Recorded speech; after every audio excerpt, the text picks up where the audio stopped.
Jadi gini mas, cenderung orang beternak itu pengennya yang instan. Masukin bayah, banyak, nggak tahu ilmunya, tapi tahu pengennya hasilnya yang besar. Itu nggak bisa seperti itu. Jadi kalau yang saya alami, tetap kita itu harus tahu apa yang dimau si bebek itu seperti apa. Sejenis unggas bebek ini hidupnya kan amfibi ya mas, ada bisa di darat sama di air. Cuman cenderung kalau dia kandangnya basah, tetap dia akan berpengaruh dari telurnya gitu.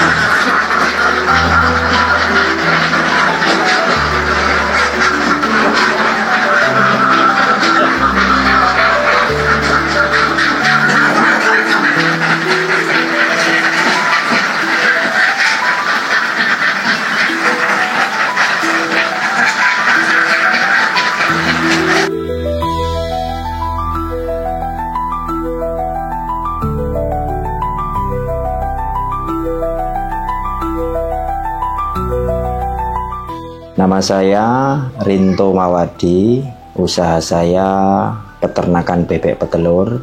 Alamat saya di Dusun Gebang 2, Desa Plumbon, Kecamatan Temon, Kabupaten Kulon Progo, Yogyakarta. Kalau ternak ini saya dimulai dari adanya COVID-19 mas. Di situ dulu saya kerja di bidang transportasi, melayani tur pariwisata. Adanya pandemi COVID-19 di tahun 2020, waktu itu kurang lebih di tanggal 14 Maret apa ya, itu transportasi vakum.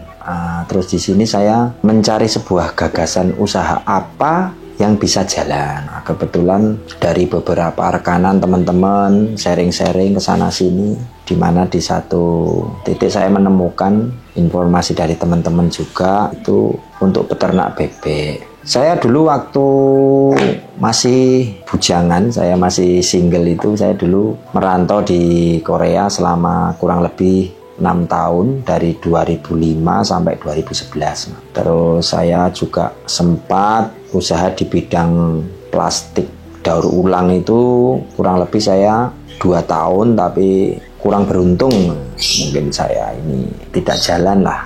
Terus di tahun 2013 saya kembali lagi. Sebelum di Korea kan saya dulu juga jadi ini mas, jadi driver bus mas. Dari mulai tahun 2000 saya lulus sekolah itu saya driver bus. Dan setelah kembali dari Korea saya kembali lagi dulu di PO Efisiensi pernah, di PO Karya Jasa pernah, di PO Rian Transport di Cilacap itu juga pernah mas. Pada suatu ketika di tahun 2014, nah saya itu dipercaya salah satu dari teman saya untuk memegang marketing di bus pariwisata. Waktu itu saya juga sudah sering nggak jalan gitu loh, nggak nyopir lagi gitu loh. Sekitar sampai tahun 2020 sampai pandemi.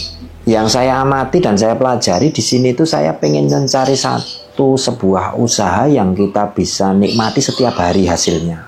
Jadi ibaratnya dibandingkan dengan ternak-ternak yang lain kan harus membutuhkan proses waktu gitu loh. Kayak ternak sapi, kambing itu kan kita menanamkan modal sekarang dan kita harus menikmati berapa bulan kemudian.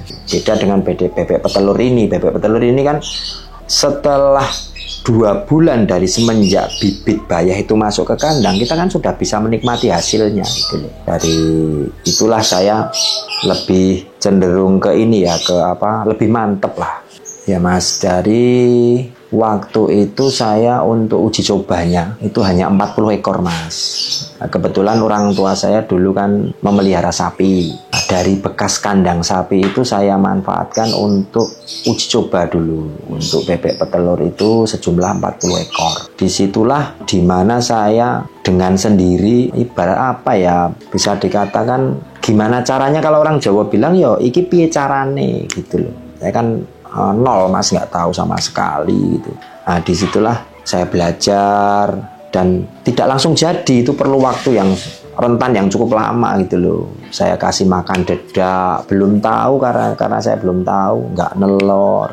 Terus saya buka-buka di YouTube buka-buka di artikel-artikel tentang bebek, memang bebek itu harus mengonsumsi pakan itu minim 17% di proteinnya, itu akan baru bisa menghasilkan telur. Disitulah saya coba-coba di situ. Saya itu orang nggak sekolah loh Mas, jadi nggak tahu untuk formulator ini, nggak. Cuman ada beberapa teman yang mereferensikan, dikasih konsentrat, dedak, aking dan sebagainya. Dulu saya sempat nyampur sendiri pakan itu gitu loh. Dan pada suatu ketika memang ada hasilnya gitu loh, bebek itu sampai bertelur gitu. Terus berkembangnya waktu, beriringnya waktu, disitulah saya mulai mengembangkan pelan-pelan di bebek ini, dan sampai sekarang alhamdulillah sudah mencapai 1.800 populasi gitu. Untuk sementara waktu ini jikalau kandang itu basah, itu satu juga nanti akan menjadi problem gitu loh. Tidak hanya semata-mata problem di ternak gitu loh, cuma nanti akan berpengaruh problem ke tetangga gitu. Itu jelas. Kita sedemikian rupa gimana caranya kita memelihara itu jangan sampai kita itu merugikan orang lain gitu loh Mas. Gimana supayanya ya gimana lah cara mengatasinya kandang itu bisa selalu kering, kita kasih sekam gitu. Dan semua dari 1.800 populasi saya untuk sistem minumnya saya pakai nipel Mas. Kalau pakai nipel itu cenderung satu menghemat tenaga, kita tidak harus membersihkan pagi sore. Yang penting di dalam bak itu ada otomatis pompa air, selama di toren itu ngisi ya 24 jam kita nggak pernah. Paling kita membersihkan di toren itu hanya sebulan sekali atau 2 bulan sekali, itu satu. Yang kedua, kalau menurut saya itu tidak mudah terjangkit penyakit gitu loh. Penyakit-penyakit yang menular misalnya kayak snot atau apa, beda dengan yang di bak gitu. Kalau yang di bak kan yang satu kena flu katakanlah, kan akan rentan mudah tertular karena minumnya kan jadi satu gitu loh Mas. Kalau nipel kan cenderung satu-satu. Yang ketiga juga itu Mas, untuk kita mengasih vitamin di bebek itu akan lebih hemat dan tidak terbuang sia-sia gitu loh. Kalau yang di bak kan kita ngasih misalnya ini kita campur di dalam bak, nanti kan tidak mesti habis dalam untuk waktu 1 sore. Akhirnya mubazir kita buang. Sedangkan air itu kan harus setiap sore diganti. Ya harus tahu Mas, itu memang kunci dari gimana cara bebek itu bertelur, kita memang harus patokannya di protein gitu loh. Protein kalau normal ya 17 sampai 20 itu sudah di titik aman. Jelas berbeda Mas. Contoh kalau musim hujan itu kita ya cenderung sering membersihkan kandang Mas. Jadi rentan dari penyakit, misalnya kayak penyakit mata biru itu kan diakibatkan dari kelembapan kandang kotor, kandang becek, itu kan akan mudah sekali menjangkitkan penyakit, itu akan lebih cepat daripada di musim kemarau. Kalau musim kemarau kan cenderung kandang kering. Kita juga lebih ekstrim lah kalau di musim penghujan. Gimana caranya kandang itu bisa selalu kering? Ya entah itu pakai serbuk gergaji itu, serbuk kayu ataupun sekam, bisa. Pinter-pinternya kita aja Mas untuk menyikapi gimana. Intinya kandang bisa tetap selalu kering. Jadi gini Mas, cenderung orang beternak itu pengennya yang instan, masukin banyak, nggak tahu ilmunya, tapi pengennya hasilnya yang besar. Itu nggak bisa seperti itu. Jadi kalau yang saya alami, tetap kita itu harus tahu apa yang dimau si bebek itu seperti apa. Nah, misalnya kita ternak ayam ya, kita harus tahu ayam ini minta diperlakukan seperti apa. Mungkin ya itu tadi dari contohnya, tetap sejenis unggas bebek ini hidupnya kan amfibi ya Mas, ada bisa di darat sama di air. Cuman cenderung kalau dia kandangnya basah, tetap dia akan berpengaruh dari telurnya gitu ya Mas. Itu kalau bisa usia Mas, memang usia sudah hampir akhir itu memang kadang telur itu kadang nelor kadang enggak, 1 hari nelor 1 enggak, itu satu. Yang kedua dari kesehatan si bebek. Kalau kesehatannya ya itu lagi kembali di tempat yang basah, cenderung akan lebih kurang nyaman lah. Untuk makannya juga cenderung nanti mesti akan berkurang. Dulu kendala sekitar kurang lebih lebih 2 tahun yang lalu, Mas. 2 tahun yang lalu itu saya dulu kan masih pakai pakan home industry. Nah, sebenarnya pakan home industry maupun pakan pabrikan itu sebenarnya sama. Cuman perbedaannya di konsistennya protein. Biasanya rata-rata kalau home industry itu kan cenderung tidak konsisten di proteinnya. Misal nih, di pas bahan baku naik, nanti mungkin bahan baku jarang, nanti misal jagung jarang, langka. Dia kan kalau sekelas home industry kan tidak mungkin mendatangkan dari luar dengan kapasitas produksi rumahan gitu kan, nggak bisa. Itu loh, Mas. Di situ nanti akan terjadi pergeseran di formulanya. Dan saya yakin kalau home industry itu dengan patokan misal nih 1, 2, 3, 4 dengan satu konsentrat, aking, terus bungkil kedelai, tepung ikan, misalnya dengan patokan itu ya dari mulai bikin sampai selesai ya itu saja gitu loh. Dan saya yakin tidak ada uji klinis gitu loh. Beda dengan pabrik-pabrik yang sekelas pabrik-pabrik pakan yang sudah berlisensi ya, mungkin kan dari beberapa ton produksi mesti ada di lab, dicek. Itu pun ada masih kadang yang namanya orang ya, Mas, mesti ada geser sedikit, trouble itu mesti ada. Apalagi yang sekedar rumahan gitu loh. Ya amit sewu, standarnya harus pakai kebi itu polesnya beras, standarnya harus pakai itu, tapi adanya cuman separator ataupun bekatul kan sudah tidak standar gitu loh. Dan itu pun kita secara penglihatan mata nggak bisa lihat karena itu sudah diproses menjadi pelet. Nah, yang bisa merasakan kan si bebek setelah makan, dia nanti produksinya akan menurun, bahkan tidak bertelur. Bahkan sampai parahnya 2 tahun yang lalu itu saya sempat molting gitu loh, Mas. Sampai molting gitu loh, bebek yang harusnya di usia-usia itu belum molting itu sudah molting. Alasannya rentan dipakan. Dari situlah saya terus sharing ke teman-teman, tanya-tanya, terus dikasih edukasi di teman-teman ternak itu ya. Intinya itu di kesetabilan pakan. Bahkan pakan-pakan pabrikan pun yang berlisensi kalau kita secara serta-merta mengganti-ganti aja juga akan berpengaruh. Misalnya merek A, besok terus merek B, terus merek C gitu. Secara instan menggantinya juga tidak. Kalau mau mengganti, oke lah, carilah protein yang lebih tinggi. Mungkin dari kemarin protein 17 kita ke protein yang 18 atau yang 19 bahkan yang 20 itu oke. Masih bisa, istilahnya bisa bisa masuk akal lah gitu loh dalam hati. Tapi kalau dari kemarin protein tinggi kita ganti ke protein rendah, itu nanti akan juga trouble gitu loh, Mas.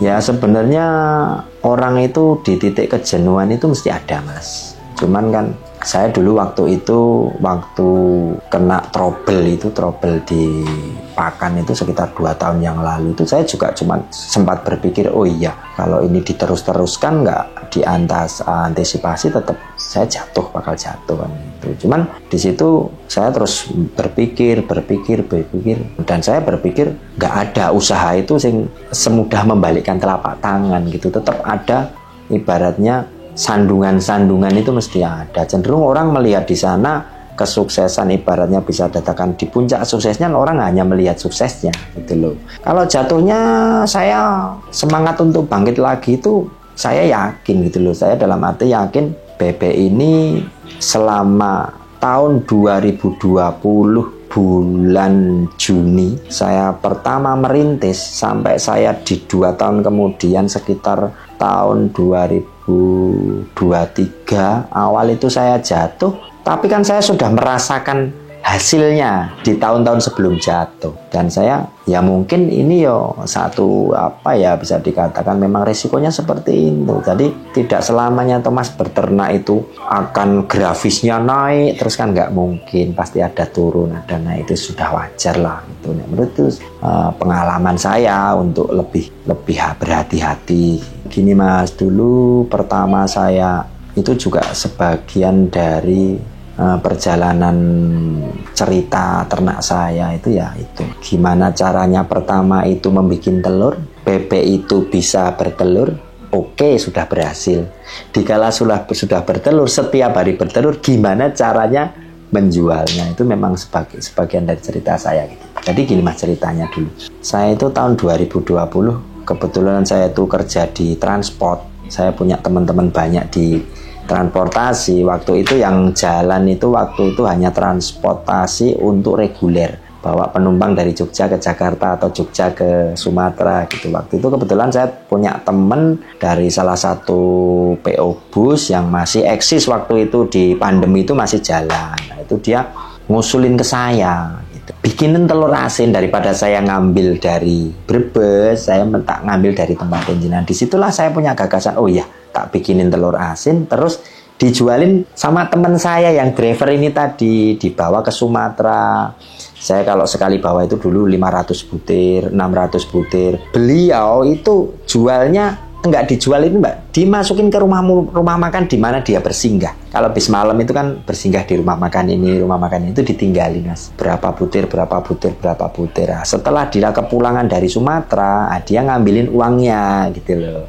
Sampai sini, nyampe Purworejo gitu, dia telepon saya, nih uangnya udah, nanti ditemuin di depan. Nah disitulah saya punya gagasan kalau saya membuat telur asin. Nah di situ beriringnya waktu mas, saya bebek tambah, terus perekonomian juga sudah mulai bergerak kembali. Di situ saya masuk ke penyetoran pengrajin telur asin gitu loh. Dan di situ saya mulai suplai pengrajin telur asin, di situ mulai jalan.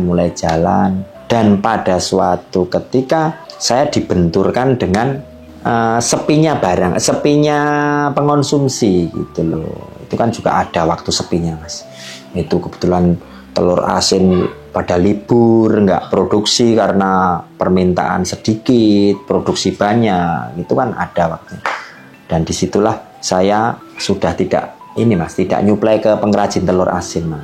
Saya cari langkah lagi gimana saya bisa masuk ke penggrosir gitu loh. Dan pada intinya di sini saya cari kuota yang benar-benar sepi rame itu tetap. Walaupun harga lebih murah, tapi saya lebih cenderung masuk ke grosir gitu loh. Daripada di pengrajin telur asin yang cenderung harganya 200-300 lebih mahal, tapi dikala sepi dia libur gitu loh. Mending saya harga di bawah itu 200-300 tapi eksis gitu loh mas, gitu mas. Dan sampai sekarang alhamdulillah mas, saya punya dua lubang lah bisa dikatakan, itu yang memang benar-benar unlimited gitu loh.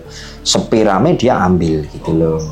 Sebenarnya untuk potensi peternakan khususnya di unggas bebek petelur ini sebenarnya itu kalau menurut saya yang saya alami kurang lebih 4 tahun itu sangat menjanjikan gitu loh mas. Cuman di sini cenderung orang itu satu terpentok dengan permodalan, yang kedua tekad gitu loh. Punya modal pun kalau nggak punya tekad sudah takut dengan bayangan apa yang akan terjadi nanti kalau mati gimana, kalau telurnya nggak laku gimana. Itu sudah jauh dari kata ibaratnya dia akan sukses gitu loh mas, gitu loh. Selagi kita nggak mencoba, kita kan nggak akan tahu. Di situ sebenarnya potensi anak-anak muda itu sekarang sangat bagus. Cuman yang saya lihat sekarang cenderung bisa dikatakan seneng kerja di tempatnya bersih, hasilnya banyak. Kalau rata-rata yang saya amati anak muda sekarang itu seperti itu mas. Pengennya seragaman, berdasi, di kantoran, di AC, nah, itu hasilnya banyak. Kalau saya kan termasuk orang yang nggak kebagian seragam mas.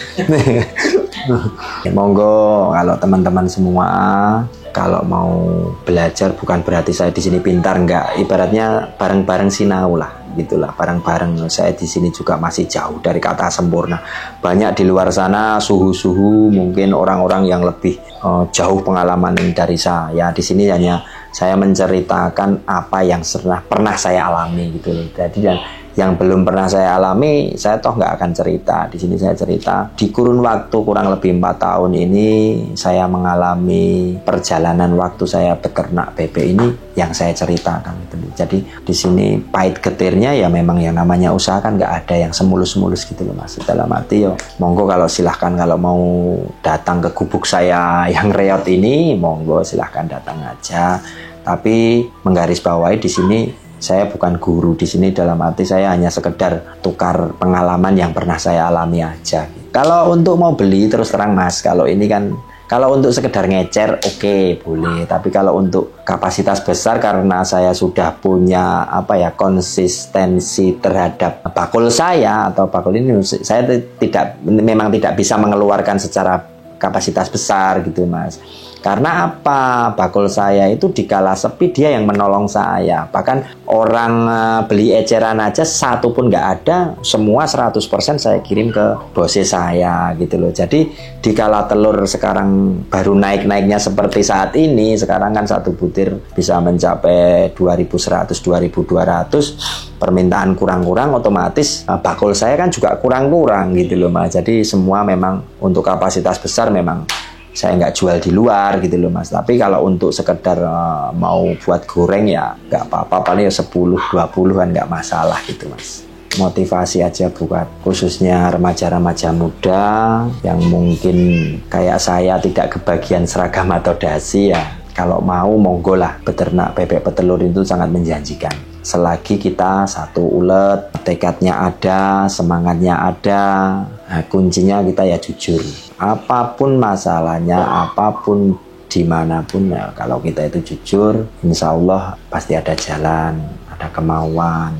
Semangat, semoga teman-teman di luar sana yang mungkin belum ada kerjaan, kalau mau beternak bebek silahkan datang ke gubuk saya. Kalau mau sharing-sharing, bukan berarti saya menggurui, enggak, cuman kalau mau sharing-sharing